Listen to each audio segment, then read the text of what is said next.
আজকের অধিবেশনের মূল প্রতিপাদ্য বিষয় হল মা সরস্বতীর পছন্দের ফুল এবং কিভাবে সহজে মা সরস্বতী দেবীকে সন্তুষ্ট করা যায়।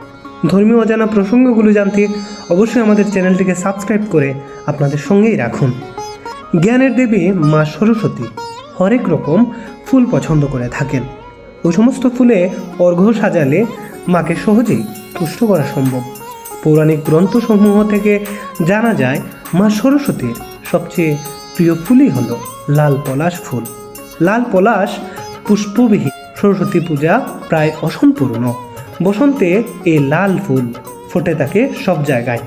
এই লাল পলাশ ফুল মা সরস্বতী দেবীর এক পরম ভক্ত বটে।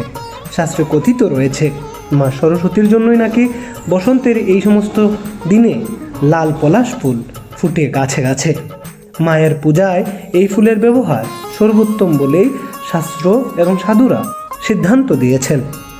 মায়ের আরও একটি ফুল অতীব পছন্দের, আর সেটি হলো গেন্দা ফুল বা গাঁদা ফুল। এছাড়াও সব ধরনের সাদা ফুল সরস্বতী মায়ের অতীব পছন্দের। যারা সঙ্গীত প্রিয় তারা যদি কায় মন বাক্যে আর ভক্তি ভরে সরস্বতী মাকে লাল পলাশ ফুল দিয়ে অর্ঘ্য প্রদান করেন, তাহলে তাদের মনোবাঞ্ছা অবশ্যই পূরণ হবে। আরেকটি জিনিস ছাড়া মায়ের পূজা প্রায় অসম্ভব, আর তা হলো বাউকুল বা বরুই।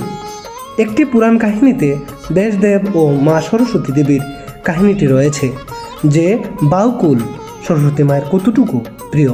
এই পুরাণ কাহিনী থেকে মায়ের পূজায় বরাবরই বরইয়ের বা বাউকুলের ব্যবহার শুরু হয়। কায় মন বাক্যে এই ফুল এবং ফল দিয়ে মা সরস্বতীর পূজা করলে সর্বসিদ্ধি প্রাপ্ত হয় এবং সারা বছর ভক্তদের খুব সুন্দর জীবনযাপন নিশ্চিত হয়। তাই অবশ্যই সরস্বতী পুজোয় এই সমস্ত ফুল এবং ফলের ব্যবহার করলে আমাদের জীবনে সুখ শান্তি আসবে।